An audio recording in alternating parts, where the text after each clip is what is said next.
Bismillahirrahmanirrahim. Assalamualaikum warahmatullahi wabarakatuh. Alhamdulillah wassalatu wassalamu ala Rasulillah wa ala alihi wa sahbihi wa man walah wa ba'd. Saudara-saudariku dimanapun Anda berada, berjumpa kembali dalam kajian Aku Suka. Ayo kultum sejenak untuk berbuka. Alhamdulillah, bersyukur pada Allah Subhanahu wa taala kita masih diberikan kesempatan oleh Allah untuk menunaikan ibadah siam Ramadan sampai ke hari yang ketiga ini. Untuk itu kita awali dengan bermohon pada Allah Subhanahu wa taala, semoga Allah berkenan menerima seluruh amal ibadah yang kita tunaikan di siam Ramadan sampai detik ini dengan penerimaan terbaik insyaallah. Edisi spesial Aku Suka di tahun 1442 Hijrah menghadirkan bahasan tentang fikih sifat salat Nabi Sallallahu Alaihi Wasallam. Dengan harapan kita bisa memperbaiki cara salat kita dan mendapatkan berbagai janji serta keistimewaan yang Allah telah tegaskan dalam Al-Quran serta Rasulullah Sallallahu Alaihi Wasallam detilkan dalam keterangan hadis-hadis beliau. Di dua pertemuan yang lalu kita telah uraikan tentang esensi sholat, bagaimana Allah menjelaskan kepada kita, bahkan menegaskan secara tuntas bahwa esensi utama dari sholat itu sebagai pembuktian kita sebagai hamba Allah Subhanahu wa taala yang telah berkomitmen untuk beriman, yakin pada Allah tanpa ragu. Dan pembuktian dari keimanan itu dibuktikan lewat sholat yang kita tunaikan. Untuk itu penting bagi kita mengecek keadaan iman kita dalam setiap pergantian waktu di setiap hari. Subuh, zuhur, asar, maghrib, isya. Gambaran pergantian situasi dalam setiap hari. Dari subuh berpindah ke siang, siang ke sore, sore menghilang datang maghrib, maghrib menghilang datang isya. Dalam setiap suasana itu apakah iman kita masih ada? Karena Nabi pernah memberikan isyarat ada orang-orang yang subuhnya beriman, sorenya bisa kufur atau sebaliknya. Dan perbedaan antara iman dengan kufur dan musyrik itu karena lawan dari iman adalah kufur dan syirik. Maka terletak kepada sholatnya. Jika sholat benar kita tunaikan, pertanda iman dalam kebaikan. Dan iman yang baik itu yang melahirkan rasa aman dalam kehidupan, ketentraman, kedamaian dan limpahan karunia. Di balik itu pun ada keutamaan-keutamaan sholat yang telah kita uraikan di hari kedua kemarin. Ada kemudahan dalam mendapatkan solusi, ada pengabulan doa yang sangat cepat, ada pintu gerbang kesuksesan dan kebahagiaan, ada ketenangan yang bisa diraih, bahkan sholat yang benar bisa mendorong kita untuk merubah perilaku menjadi lebih baik dalam konteks kehidupan dunia dan bekal utama saat kembali kepada Allah Subhanahu wa taala di akhirat kelak. Nah, persoalannya adalah dari sekian banyak hamba yang sholat, apakah sudah mendapatkan keutamaan-keutamaan dimaksud? Apakah sudah meningkat takwanya? Dan dengan meningkat takwa itu datang solusi, datang kemudahan, datang rezeki dari sisi yang tidak diduga? Atau setidaknya satu di antara 5 capaian yang tadi telah diuraikan. Ya, kemudahan sudahkah diraih? Kesuksesan sudahkah didapat? Tenang sudahkah dihasilkan? Jangan-jangan selama ini sholat satu di antara 5 pun belum diraih.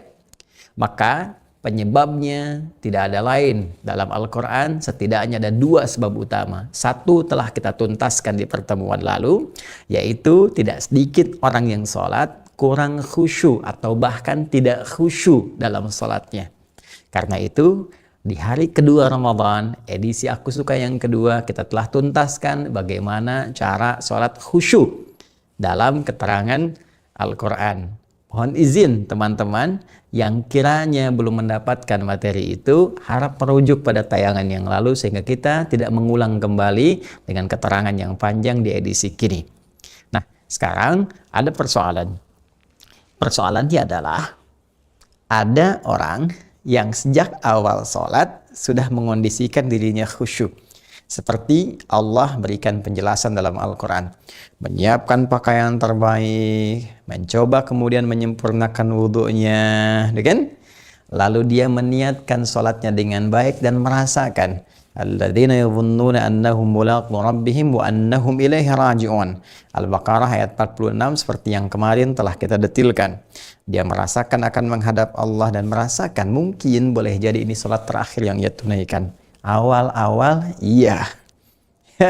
Merasa fokus, merasa nyaman, merasa khusyuk, bahkan ada suasana yang indah ketika dia mulai bertakbir. Tapi persoalannya, begitu mulai takbir, mulailah kemudian ada muncul was-was, ada bahkan lupa, ada yang bahkan tidak sadar berapa rakaat sedang menunaikan sholatnya. Ini persis yang diisyaratkan Nabi Shallallahu Alaihi Wasallam bahwa akan ada situasi orang yang sholat ketika dia mulai bertakbir itu, kemudian maka setan mulai menggoda dia. Ya, faqala udhkur kata, udhkur kata.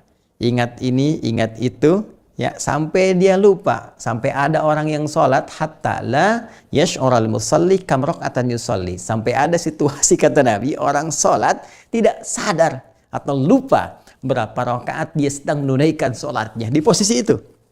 Nah, karena itu untuk mengatasi persoalan yang kedua ini, walaupun di awal kita sudah merasa fokus, ingin khusyuk, ingin merasakan kenikmatan, di tengah-tengah terjadi situasi tadi, maka apa yang harus dilakukan? Nah, ada isyarat dalam Al-Quran yang kemarin ayatnya telah kita turunkan. Isyarat ini begitu tajam, walaupun keterangannya disampaikan dengan diksi yang sangat singkat sebagai pembuka satu ayat dalam Al-Quran, yaitu di Quran surah ke-29 Al-Ankabut di pembuka ayat ke-45 awal ayatnya. Dan ayat ini satu rangkaian ya yang mendetilkan kepada kita tata cara sholat yang benar sehingga menghasilkan output yang sempurna. Ya, baik. Sekarang perhatikan firman Allah Subhanahu wa taala. Ini tengahnya suka dihafal, awalnya lupa. Dan kalau sudah lupa suka nggak ingat kan? Baik, lihat kalimatnya. Utslu ma uhya ilaika minal kitab wa aqimis shalah. Ini tengahnya nih. Innas salata tanha 'anil fahsya'i wal munkar. Ya kan? Nah, hafal nih yang bagian tengahnya. Innas salata tanha 'anil fahsya'i wal munkar. Tapi awal kuncinya salat yang menghasilkan kualitas baik, mencegah perbuatan keji dan mungkar itu yang kadang-kadang berhenti untuk dipelajari. Padahal ayat Al-Qur'an ya, yang menyampaikan kepada kita innas salat seperti ini. Baik ya? Innas salata tanha 'anil fahsya' wal munkar. Nah, ini kan didahului oleh satu pembuka ayat dan itu kuncinya. Baik ya? Nah, sekarang kita terjemahkan dulu ini ya sebelum kita sampai ke awalnya. Perhatikan baik-baik. Innas salah. Inna pakai huruf taukid. Ya inna harfu nasbin wa taukidin tansibul isma wa tarfa'ul khabara mabniyun 'ala sukun 'ala al-fathi. Mabniyun 'ala al-fathi la mahalla lahu min al-i'rab. Baik, inna harfu nasbin wa taukid.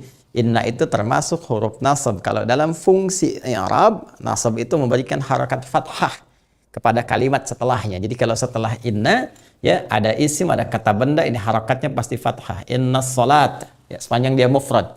Baiknya tunggal. Tapi dalam ilmu loghah, nasab juga berarti menancapkan sesuatu dengan kuat tanpa goyah. Ini sering saya uraikan. Ya, seperti orang Arab mengatakan nasaba rajulu asahu fil ardi. Ya, seorang lelaki menancapkan tongkatnya di bumi, di tanah dengan kuat sampai nggak goyah. Itu nasab. Ya, jadi kalau ada huruf nasab bukan sekedar menyampaikan harokat setelahnya. Kalimat setelah yang terletak setelah inna harakatnya fathah. Bukan hanya itu. Tapi ingin menegaskan informasi yang disampaikan, tancapkan kepada jiwa, jangan goyah. Jelas ya? Ditegaskan, taukid, menegaskan. Jadi kalau kita terjemahkan, Allah ingin menegaskan kepada kita dan tancapkan informasi dalam jiwa kita yang paling dalam. Innas salah, sungguh salat yang ditunaikan dengan benar itu. Ingat ada alif lamnya di sini. Nah, ya. Ma'rifat sifatnya, alif lamnya ta'rif. Beda kalimat yang menggunakan alif lam dengan tanpa alif lam. Jika kalimatnya tanpa alif lam seperti ini, salat, ini nakirah namanya. Nakirah itu umum. Ya, punya makna bebas, luas. Jadi kalau kalimat salatnya nggak pakai alif lam, inna sholah, maka pemaknaannya salatnya bebas, nakirah umum. Mau cepat, mau lambat, mau sesuai aturan, mau tidak, yang penting salat. Itu nggak pakai alif lam. Tapi kalau kalimat salatnya menggunakan alif lam, ingat baik-baik, maka berubah nanti pemaknaannya dari nakirah kepada ma'rifah. Alif lamnya berfungsi ta'rif di sini. Ya, sesuatu yang khusus, sesuatu yang tidak bebas, yang punya aturan sendiri, ada ketentuannya. Jadi cara menerjemahkan kalimat itu berbeda. Ya, sungguh salat yang ditunaikan, ada alif lam, ditunaikan sesuai aturannya itu, sesuai ketentuannya itu. Dan semua kalimat salat dalam Al-Quran yang bermakna ibadah, dibuka dengan takbir, diakhiri dengan salam, itu bentuknya ma'rifah. Kalau dia tidak menggunakan alif lam, dhamir. Ya, dhamir, bersandar dengan kata ganti. Ya, silahkan cek. Kalimat salat pertama di Al-Baqarah ayat 3. Alladzina yu'minuna bil ghaib wa yuqimunas shalah. Ayat 43. Wa aqimus salata. Ya, wa atuz zakah. 45. Wasta'inu bis sabri was salah. 153. Ya ayyuhalladzina amanu ista'inu bis sabri was salah. Ya, silahkan mau cari di mana lagi? Quran surah 11 Hud misalnya. Ayat 114. Aqimis salata tarafain nahar. Ya, wazulafam minal lail. Quran surah ke-17 misalnya, ayat ke-78. Aqimis salata liduluqis syamsi ila ghasaqil lail. Aqimis salah. Bahkan termasuk di ayat ini, innas salah, pakai alif lam. Ingin memberikan kesan bahwa salat yang kita harus tunaikan itu harus ikut aturan. Jangan sembarangan. Nggak boleh sebebasnya. Nah, sholat yang ikut aturan ini, yang benar ditunaikannya, itu yang akan memberikan dampak pada pelakunya, tanha anil fahsyai wal munkar. Akan merubah perilaku seseorang menjadi lebih baik, terbebas dari dua sumber keburukan. Jelas ya? Baik. Nah, posisi ini penting kita sadari teman-teman sekalian, supaya apa yang kita kerjakan itu benar sesuai aturan. Kalau benar sesuai hukum, aturan, ketentuannya, feedbacknya dapat. Outputnya terjadi. Tapi kalau kita menyimpang jauh dari itu, maka jangan harap didapatkan. Nah, sekarang pertanyaannya, aturan apa yang dimaksudkan oleh Allah Subhanahu wa Ta'ala yang sekiranya harus kita ikuti supaya sholat kita berhasil? Maka ayat ini dibuka dengan tegas melalui kata perintah, fi'ilnya amr. Al-aslu fil amri, ya, lil wujub. Hatta yadulla dalilu ala khilafi, dalam kaidah usul fikih demikian. Dan ketika kata perintah disampaikan, maka hukumnya bermakna wajib. Ya, wajib bin kudu alias harus. Ya, kita tunaikan. Ya, saking pentingnya aturan ini dijadikan wajib oleh Allah. Supaya apa? Supaya hasilnya kita dapatkan. Kalau nggak dipaksa wajib, nggak akan dapat nih kemudahan ini. Nggak akan dapat keistimewaannya. Jadi cara memahami hukum syariat itu begini. Kalau diwajibkan, jangan dipahami beban. Tapi di balik kewajiban itu ada keistimewaan besar. Sampai saking sayangnya Allah dengan sifat rahmannya, memaksa kita supaya dapat itu. Ya, cara memahami larangan. Pahami di balik larangan itu ada keburukan-keburukan. Ada yang bahaya, ada yang madarat. Saking sayangnya Allah kepada kita dilarang. Ya, dan diberikan ini konsekuensi dosa.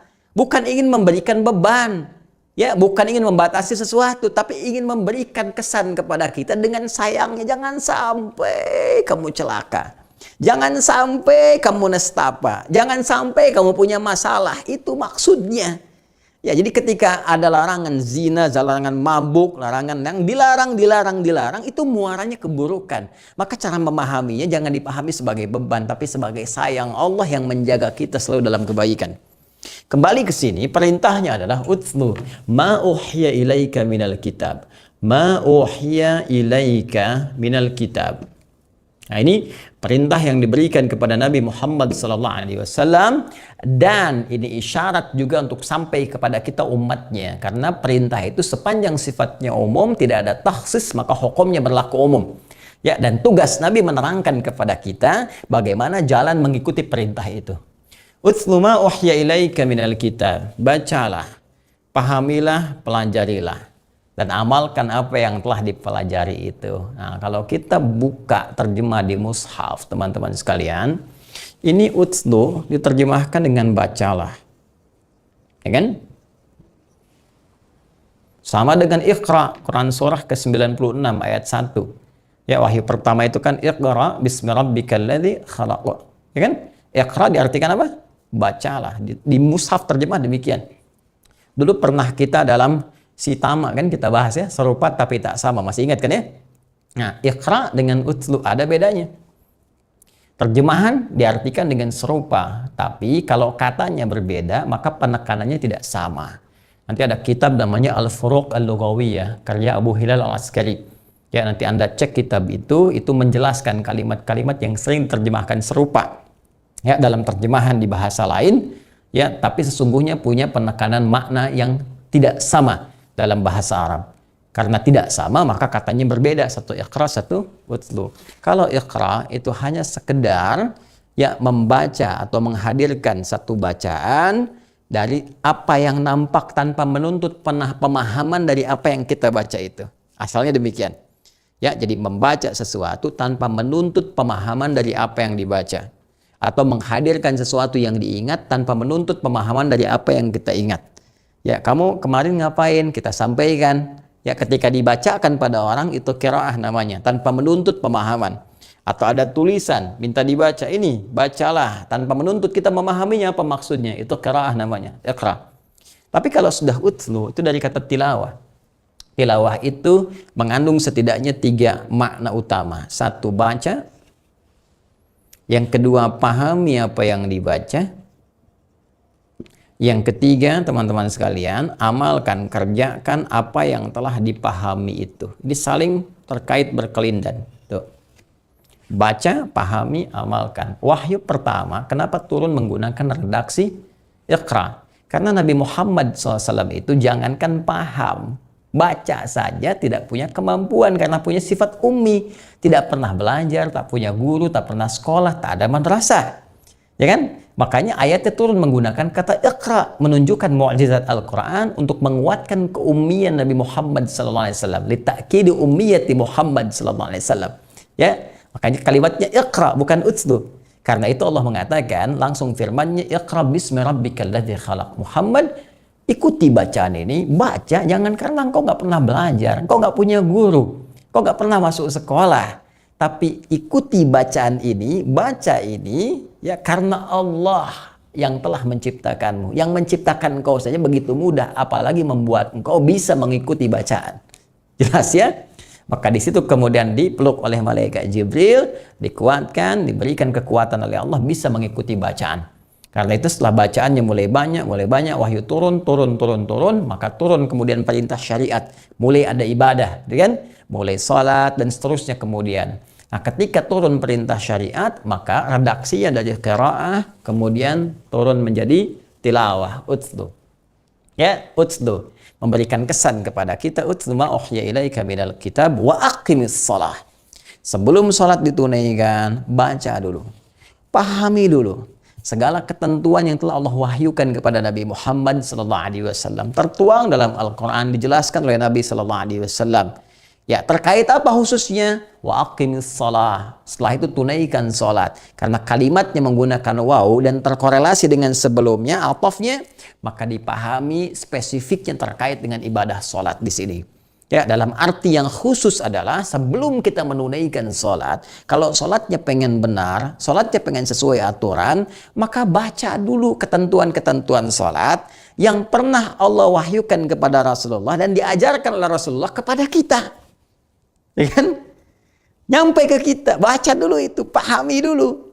Setelah paham itu, tunaikan sholat. Sholat yang demikian itu yang menjadikan sholat kita berkualitas. Sekarang persoalannya, tidak sedikit orang sholat kekinian, dia tidak paham, tidak mengerti apa yang dia baca dan dia lakukan dalam sholatnya. Jujur, katakan pada diri kita masing-masing. Ya kan? Sampai detik ini, berapa persen bacaan sholat yang kita pahami? Ya, jangan kita lah, Anda, saya. Baik, berapa persen? Jangan-jangan selama ini sujud gak ngerti yang dibaca, ruku gak paham yang diungkapkan. Jadi bagaimana sholat kita bisa khusyuk? Ya. Dan ini yang menjadikan permainan setan, waswasnya masuk di sini.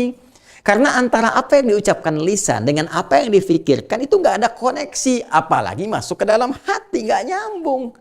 Ya, harusnya kan dari lisan naik ke pikiran turun ke hati. Bedakan dengan cinta. Kalau cinta kan dari mata turun ke hati gitu kan. Ya, kalau iman tuh dari lisan naik ke pikiran turun ke hati, bersemayam dalam jiwa, memancarkan gelombang-gelombang kebaikan pada seluruh anggota tubuh. Catat tuh, bikin status. Ya, jadi gambarannya demikian. Apa yang diungkapkan oleh lisan, Allahu Akbar, pikiran menerjemahkan Allah Maha Besar, hati meresapi, ya Allah, aku komitmen mengatakan setiap waktu dalam sholat Engkau yang Maha Besar. Tapi ya Allah, kadang-kadang aku dalam kehidupan bahkan sebelum sholat merasa besar, sombong terhadap orang lain, merasa yang paling hebat, merasa yang paling luas ilmu, merasa yang paling kaya, merasa yang paling tinggi dibandingkan orang lain. Aku taubat ya Allah, aku mohon ampun. Sehingga ketika lisan mengucapkan, pikiran menerjemahkan, tidak ada celah bagi setan untuk menggoda. Ini persoalannya lisannya takbir, Allahu Akbar. Setan masuk ke pikiran karena nggak paham, maka disebutkanlah di situ handphone hu akbar, kata setan itu, Facebook hu akbar, YouTube hu akbar, ya pekerjaan hu akbar. Jadi semua lebih besar dibandingkan dengan sholat itu sendiri yang kita kerjakan. Akhirnya apa? Orang-orang yang sedang sholat bahkan nggak sadar berapa rakaat sedang menunaikan sholatnya, seperti hadis Nabi tadi yang disampaikan. Ya, subuh yang 2 rakaat saja. Karena orang bertanya, kenapa mesti 2? Ya 2 aja, kadang Anda kerjakan 3, Joni. Ya, kenapa? Karena tadi ya tidak ada kesan ini yang dibangun. Nah, karena itulah penting bagi kita untuk belajar, karena sholat yang bergeser dari aturan ini, konsekuensinya agak berat, teman-teman sekalian. Kalau tidak melahirkan kekhusyuan, maka boleh jadi kalau sengaja dilakukan, bisa mendapatkan satu hal yang tidak kita senangi, yaitu tertolaknya ya di sisi Allah Subhanahu wa taala, atau tidak adanya penerimaan di sisi Allah Subhanahu wa taala, yang menjadikan kita mesti mengulang supaya lebih baik itu ditunaikannya. Kisah ini pernah terjadi pada seseorang sahabat di masa Nabi Sallallahu Alaihi Wasallam untuk memberikan isyarat kepada kita di masa kini agar memperbaiki keadaan sholat kita. Kalau memang punya keinginan selain mendapatkan pahala dari Allah, juga manfaat-manfaat keutamaan sholat yang telah kita uraikan bahkan di 2 edisi yang lalu. Ya, hadis ini tercantum dalam Sahih Al-Bukhari. Nomor hadis 757. Nah, kalau nomornya mungkin agak berbeda karena mungkin cetakan atau ada ikhtisar dengan umum, lihat di Kitabul Adzan. Ya, Kitabul Adzan. Nah, ini pasti ketemu kalau Kitabul Adzan. Lihat rawinya. Nah, ini rawi yang meriwayatkannya sahabat Abu Hurairah. Abu Hurairah radhiyallahu taala anhu. Di hadis Muslim juga ada dengan redaksi yang serupa. Ya, hadis Muslim nomor hadis 397. Nah, ini rawinya, kisahnya nanti terkait dengan seorang bernama Khalad ya, bin Rafi' Az-Zuraiqi. Nah, ini kurang lebih demikian. Ya.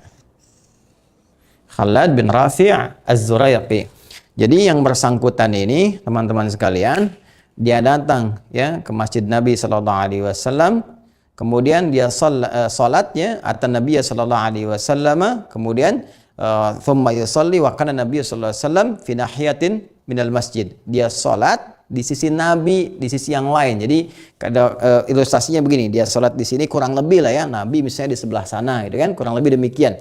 Jadi dia masuk masjid, ja'a rajulun ila Nabi sallallahu alaihi wasallam gitu kan. Nah, datang seorang laki pada Nabi sallallahu alaihi wasallam, masuk ke masjidnya, fadakhala al-masjid an-nabawi, ya, bermakna datang ke masjid Nabi, kemudian dia salat dan Nabi sedang berada di sisi yang lain. Nah, ketika dia telah selesai dalam salatnya, ya, dia salam, falamma sallama yaminan wa syamalan, dia salam ke kanan dan ke kiri, ya, thumma atan Nabiyya sallallahu alaihi wasallam. Dia mendatangi Nabi sallallahu alaihi wasallam, faqala assalamu alayka ya Rasulullah. Dia langsung berkata, Assalamualaikum ya Rasulullah sallallahu alaihi wasallam. Ya, apa jawab Nabi? Nabi menjawab dulu salamnya, ini adab. Ya, ini adab. Jadi apapun orang datang kepada kita, mau kita suka atau tidak keadaannya, dia mengucapkan salam, jawab dulu. Kata Nabi, waalaikumsalam warahmatullah, irji' salli fa innaka lam tusalli. Itu komen pertamanya. Komen pertama Nabi. Perhatikan kalimatnya. Waalaikumsalam warahmatullah. Semoga Allah melimpahkan keselamatan, rahmat Allah ya dan kedamaian kepada dirimu. Irji' salli. Tolong balik lagi sholat. Fa innaka lam tusalli, karena Anda belum sholat. Padahal telah selesai tadi sholatnya. Kemudian fa'ada sholatahu, maka dia kemudian mengulang sholatnya. Kemudian datang lagi ke Nabi mengatakan assalamualaikum ya Rasulullah. Nabi jawab dengan yang serupa. Waalaikumsalam warahmatullah. Ya kan? Irji' salli fa innaka lam tusalli. Silahkan balik lagi sholat karena Anda belum sholat. Ya, sampai dia ulang 3 kali. Ya, sampai dia datang kepada Nabi mendapatkan jawaban yang serupa. Lalu dia berkata, ya Rasulullah, ma uhsinu ghairah. Ya Rasulullah, saya bisanya kayak gini sholatnya. Ya, saya nggak bisa lagi. Lebih baik selain daripada yang tadi saya dapatkan ilmunya nyampe segini. Tapi yang paling indah adalah, perhatikan, alimni, mohon ajarkan kepadaku bagaimana cara sholat yang Anda maksudkan tadi. Nah, jadi kalau memang belum tahu, jangan dipaksakan dalam ketidaktahuan. Ini satu hikmah dalam hadis ini. Kalau kita memang tidak tahu, jangan membuat sebuah kesan bahwa kita itu mesti tahu. Atau mempertahankan ketidaktahuan kita. Ya, ngaku-ngaku tahu atau bertahan dengan ketidaktahuan, di belakang buka Google misalnya. Tidak, ya jelaskan apa adanya aja supaya tidak menimbulkan beban. Apalagi dalam ibadah, bisa keliru nantinya. Ya, karena itu, di sini dengan sangat indah dikatakan alim nih, mohon ajarkan saya Rasulullah. Nah, pengajaran inilah yang menjadi detil kepada kita bagaimana Nabi menuntun cara sholat yang benar dari awal sampai dengan akhirnya. Dari awal sampai dengan akhirnya. Dan inilah nanti yang akan menjadi inti bahasan kita sampai akhir Ramadan insya Allah. Ya, bila Allah memberikan kita kesempatan untuk membahas dari titian penjelasan Nabi Shallallahu Alaihi Wasallam ini. Nanti ada kalimat Nabi yang Nabi sampaikan dari awal sampai dengan akhirnya. Kalau kita benar kerjakan ini semua sesuai petunjuk Nabi Shallallahu Alaihi Wasallam, maka makna sholat itu akan tersemai dalam jiwa kita. Ya, dari 2 hari kemarin ya kita pernah uraikan, nih ada korelasi esensi keutamaan ya dengan makna sholat. Makna sholat itu setidaknya punya 2 pemaknaan yang sangat luar biasa, dan ini menjadi intinya. Ini menjadi intinya. Teman-teman sekalian, kata sholat, as-sholat, ya, sholat ini secara bahasa itu kalau kita lihat di kitab-kitab fikih sering diartikan dengan doa. As-salatu lughatan ad-doa. Ya. Doa. Karena melihat seluruh isinya ya yang kita lakukan dalam salat itu umumnya adalah doa yang kita sampaikan kepada Allah Subhanahu wa taala. Doa supaya diberi rizki, kan? Warzuqni, doa supaya dilindungi, wajburni, doa supaya dirahmati, warhamni, doa supaya diampuni, rabbighfirli, kan? Dan seterusnya. Umumnya doa, minta. Ya, fasalli lahum, inna salataka sakanan lahum. Maka doakan mereka. Itu diantara turunan kata salat bisa mengandung arti doa. Nah, kalau begitu kenapa nggak disebut doa saja? Kenapa mesti salat? Kalau artinya doa, kenapa nggak doa saja? Ya, misalnya ya sudah, ibadahnya disebut doa, bukan sholat. Kenapa harus menggunakan kata sholat? Walaupun sama-sama punya arti doa. Nah, ini penting kembali kita ngaji secara kebahasaan. Ternyata kata sholat ini teman-teman sekalian, ya saudara-saudariku, ini juga seakar punya tautan kata dengan kata silah. Ya. Punya tautan kata. Jadi kalau kita cari sampai ke akar dalamnya, kita temukan ini. Ya. Wasala yasilu. Wasala yasilu. Ya kan? Waslan wa wusulan wasilatan. Ya kan? Sesuatu yang sampai, sesuatu yang terhubung dengan erat, yang sulit untuk dilepaskan. Sesuatu yang sampai, sesuatu yang terhubung dengan erat, yang sulit untuk dilepaskan. Pernah dengar kata silaturahim? Ya, silaturahim. Itu hubungan kasih, perasaan yang dalam, yang terhubung dengan erat sehingga sulit untuk dipisahkan.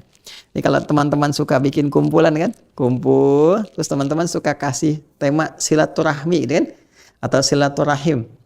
Nah, silaturahim itu sesungguhnya itu bukan saat kumpulnya teman-teman bisa perhatian, tanya, ketawa, ceria gitu kan. Intinya bukan di situ. Ya karena kalau nyapa, tertawa, orangnya ada. Inti silaturahim itu adalah suasana yang terbentuk dalam keadaan kita bertemu, saling merasakan ketika berpisah, ada tautan yang tak terpisahkan. Jadi walaupun orangnya nggak ada kesannya dalam jiwa kita. Kita doakan, kita kenang, kadang-kadang kita ingat, kadang-kadang kita telepon atau kita WA dan sebagainya. Itulah intinya. Ya, jadi esensinya ada hubungan yang tak terpisahkan walaupun dia berada dalam keadaan yang terpisah. Ya, beda dimensi misalnya dalam tempatnya misalnya atau waktunya, dia di luar negeri, kita di sini dan seterusnya. Ya. Nah, itulah silah. Jadi hubungan erat yang sulit terlepaskan.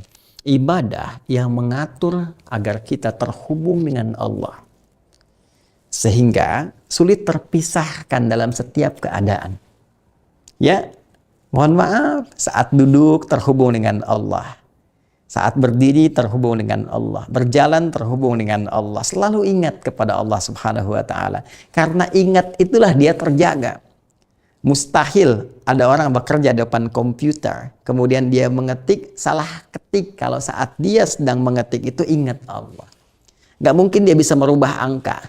Gak mungkin dia bisa merubah invoice. Ketika dia akan menuliskannya, dia ingat Allah Subhanahu wa taala. Mustahil dia korupsi. Ya, apapun itu yang dia kerjakan, dalam pekerjaankah, dalam bantuankah, bantuan sosialkah, macam-macam, mustahil ketika dia kerjakan dia ingat Allah. Jadi mengingat Allah itu penting. Ya, karena itulah ibadah yang melatih kita terhubung dengan Allah supaya ingat itu disebut dengan sholat namanya. Sholat, ya, sesuatu yang menjadikan kita selalu ingat terhubung dengan Allah Subhanahu wa taala. Nah, karena itu di antara makna kebahasaannya secara etimologi juga disebut dengan doa. Karena dengan berdoa itu keadaan kita terhubung dengan Allah. Bukankah saat berdoa kita merasa dekat dengan Allah? Bukankah kita terkoneksi dengan Allah? Jadi asalnya itu ini sesuatu yang terhubung dengan kuat sehingga membuat kita selalu ingat. Ingat itu dalam bahasa Arab, bahkan dalam bahasa Al-Quran disebut dengan zikir namanya.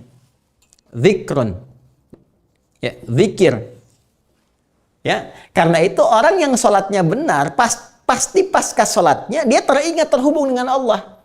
Ada kondisi zikir dengan Allah Subhanahu wa taala. Ini yang disebutkan jelas dengan tegas di Quran, ya, surah keempat An-Nisa di ayat 103.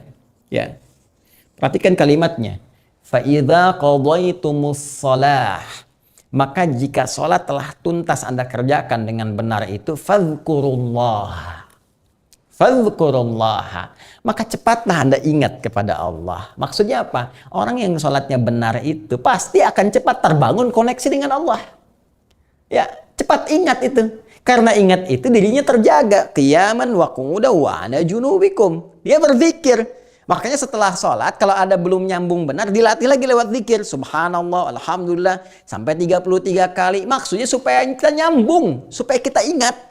Sekali belum nyambung subhanallah, wajar. 2 kali wajar. 33 kali belum nyambung. Pertanyaan besar itu, Cepi. Ya, pertanyaan besar, 33 kali. Ya. Maka dilatih supaya nyambung.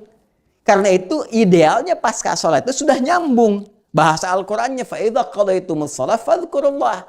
Begitu selesai menunaikan sholat itu, dia bergegas berzikir kepada Allah. Nyambung dia. Qiyaman, dia berdiri keluar dari masjid. Begitu keluar, kalau dia nyambung dengan Allah, mustahil dia keluar dari masjid tertukar sandal. Mustahil. Karena ketika dia mau pakai, ini mustahil. Punya saya bukan ya? Punya saya bukan ya? Oh, ini yang punya saya. Mirip rupanya. Padahal dia ke masjid nggak pakai sandal. Jadi mustahil begitu. Nah, ini ke bawah. Waqudan dalam duduk di pekerjaan. Ya, wa ala junubikum ketika kita berbaring dan sebagainya. Ingat Allah. Suasana mengingat Allah itu indah. Karena itu keadaan kita terjaga selalu dalam kebaikan. Itu yang mendatangkan rahmat Allah yang kita bahas kemarin. Banyak keutamaan kita dapatkan. Apakah doanya cepat dijawab? Orang dekat dengan Allah. Anda dekat dengan pimpinan aja mudah pekerjaan Anda. Apalagi dekat dengan Allah. aksesnya tanpa batas. Ya, tanpa batas. Nah, ini yang dimaksudkan teman-teman sekalian. Nah, untuk mendapatkan ini semua, penting kita belajar tata cara sholat dengan benar untuk mengembalikan kepada hadis yang diriwayatkan oleh sahabat Abu Hurairah tadi. Ya, akan kisahnya Khalad bin Rafi' Az-Zuraiqi dalam hadis Muslim nomor hadis 397, di Al-Bukhari nomor hadis 757 atau dalam kitab adzan beliau. Nah, bagaimana kalimat Nabi, komen beliau ketika mengajarkan Khalad bin Rafi' Az-Zuraiqi ini? Komennya dibuka dengan kalimat idza qumta ilas shalah. Kata beliau, saudaraku, jika Anda ingin menunaikan salat dengan benar. Versi terjemahannya, ya kan? Idza qumta ilas shalah. Jika Anda ingin menunaikan salat dengan benar, dengan sempurna. Ya, aqama yuqimu, aqamtu qama, ya, yaqumu, qumtu. Baik. Jadi qama itu tegak, berdiri, sempurna. Kalau kita katakan dalam bahasa Arab, berdiri sempurna, qiyam. Ya, sesuatu yang menunjukkan kesempurnaan, tegak, sempurna. Aqama berusaha menegakkan diri dengan sempurna. Ya, yuqimu iqamatan. Makanya sebelum kita menunaikan salat, senantiasa kalimat salat di Al-Qur'an kadang-kadang diiringi dengan kata turunan kata aqama yuqimu. Yuqimu jamanya yuqimun wa yuqimunas shalah, dan orang-orang yang menyempurnakan salatnya. Kita bertanya bagaimana menyempurnakan salatnya? Kata Nabi, idza qumta ilas shalah, jika salatmu ingin sempurna, engkau tunaikan dengan benar, maka aturan pertama fa'asbighil wudu. Fa'asbighil wudu, sempurnakan dulu wudumu. Tuh. Kata sebagian ulama mengomentari hadis ini kok yang bermasalah sholatnya, yang dikomen wudhunya. Maka boleh jadi ada korelasi yang sangat dalam antara sholat dengan wudhu. Kalau tadi Khalad bin Rafi' Az-Zuraiqi yang salah dalam sholatnya, Nabi akan langsung tunjukkan. Ini keliru di sini. Tapi ketika menyebutkan wudhu terlebih dahulu, menegaskan satu korelasi. Ada satu hubungan yang sangat erat antara wudhu dengan sholat. Jadi kalau ada orang wudhu nggak sempurna, sudah nggak benar wudhunya, ini udah bisa dipastikan pasti sholatnya pun bermasalah. Jadi wudhu itu penting. Silahkan cek deh kalau ada orang wudhu nggak benar, ya takut, ya kan? Ya, kemudian kaki cuma begini, tangan coba cek, selesai, itu pasti sholatnya bermasalah. Karena itulah ulama menempatkan wudhu sebagai syarat utama sebelum menunaikan sholat. Walaupun dia bukan bagian dari rukun salat, tapi menjadi syarat. Kalaupun salatnya benar ditunaikan dari awal sampai akhir, sampai nangis, berlinang air mata, ya Allah, sujudnya lama, sampai salam bagus, tapi nggak wudhu, maka tidak sah salatnya. Ya, karena wudhu pengantar sahnya salat, dan nanti hikmah wudhu ada kaitan erat dengan makna-makna salat. Karena itu dia disebut wudhu. Nanti kenapa kemudian yang pokoknya ada 4? Kenapa yang satu dibasuh redaksinya, yang satu cuma diusap? Dan kenapa kemudian ditutup dengan doa yang sangat indah? Apa hikmah di balik itu semua?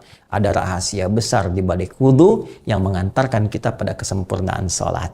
Rahasia itu insya Allah akan kita bahas pada episode berikutnya. Di hari keempat Ramadan, dalam kajian Aku Suka, hanya ada di Aku Suka. Ayo kultum sejenak untuk berbuka. Insya Allah 4 Ramadan tahun 1442 Hijrah. Nah, saya ingin menekankan pada teman-teman sekalian, jika memang ada keinginan untuk memudahkan, untuk belajar di sela-sela kita kadang ingin berbaring, ingin mengulang kembali, cukup dibuka lagi yang catatan penuntut ilmu edisi spesial. Anda tinggal buka mau edisi keberapa, Anda scan, maka akan keluar kemudian tuntunannya. Ya, bagi Anda yang telah dapatkan ini di UAH Corner, Anda masuk ke situ, Anda bisa akses, bisa pesan, bisa Anda dapatkan. Mohon bersabar dalam pengiriman, karena kami lihat ada traffic juga dalam pengiriman yang mudah-mudahan bisa didapatkan dengan baik. 1-2 hari ke depan insya Allah, apa yang telah teman-teman dapatkan akan menjadi kunci pengantar untuk belajar langsung terkumpul dalam satu madrasah. Kami siapkan sebuah skema untuk belajar menyempurnakan pelajaran-pelajaran pokok keislaman kita. Sekian untuk hari ini. Semoga Allah menerima ibadah siyam kita, menyempurnakan kekurangan kita, memberikan rahmat kepada kita, dan mengampuni dosa-dosa kita. Allahumma taqabbal minna innaka antas sami'ul alim wa tub alaina innaka antat tawwabur rahim. Rabbana atina fid dunya hasanah wa fil akhirati hasanah wa qina adzabannar. Bifadlika subhana rabbika rabbil izzati amma yasifun wa salamun alal mursalin wa akhiru da'wana alhamdulillahi rabbil alamin. Assalamualaikum warahmatullahi wabarakatuh.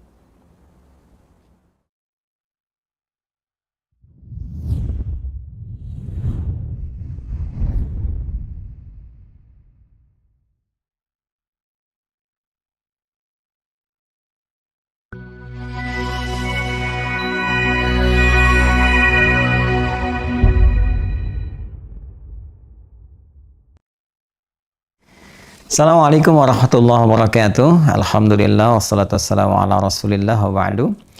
Saudara-saudariku dimanapun Anda berada, Alhamdulillah Allah telah menyampaikan kita pada hari kedua di bulan Ramadan tahun 1442 Hijrah. Bermohon pada Allah Subhanahu wa Ta'ala semoga berkenan menerima seluruh amal ibadah yang telah kita tunaikan, khususnya dari awal Ramadan sampai dengan saat ini. Saya sedang mengamati buku catatan penuntut ilmu spesial Ramadan yang untuk tahun 1442 Hijrah. Di sini ada panduan-panduan bagaimana kita belajar menuntut ilmu dengan baik, dan yang paling spesial adalah ada kolom yang bisa kita pelajari setiap hari. Jadi tersambung bersama kami belajar setiap hari dalam kajian Aku Suka, Ayo Kultum Sejenak untuk Berbuka.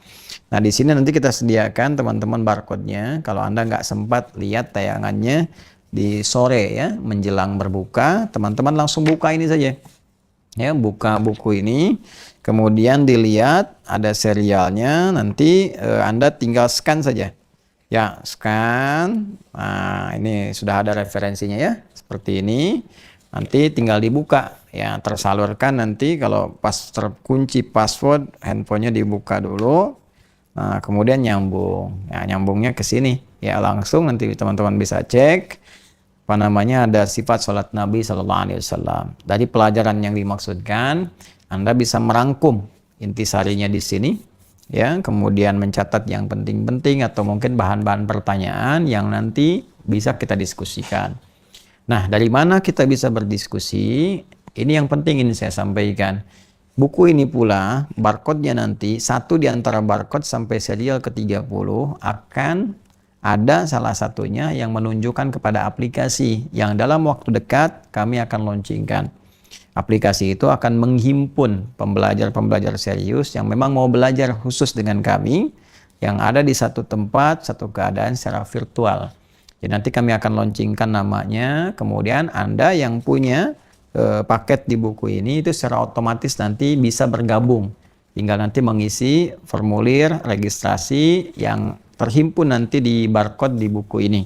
Dan tentunya akan ada data di admin kami, kesesuaian antara pemilik ya dengan yang akan mendaftar dan menggunakannya. Anda yang belum bergabung bisa mendapatkan paket ini di Waha Corner ya. Di Waha Corner juga nanti ada paket penyerta sebagai tambahan untuk menghafal Quran dari program yang telah kita jalankan sampai dengan hari kedua di bulan Ramadan ini. Ya tentu ada infak, hanya infaknya tidak seberapa, sekali lagi untuk bermanfaat juga jariah kita bersama, khususnya untuk membantu pembangunan pesantren tahap dasar untuk ibtidaiyah. Dan juga nanti tentunya ada yang kita gunakan untuk kegiatan-kegiatan dakwah yang lain, ya khususnya juga untuk mencetak beberapa buku yang juga bermanfaat untuk kita semuanya. Saya kira itu yang bisa saya sampaikan, mudah-mudahan bermanfaat, tetap bergabung bersama, semoga Allah rahmati kita. Assalamualaikum warahmatullahi wabarakatuh.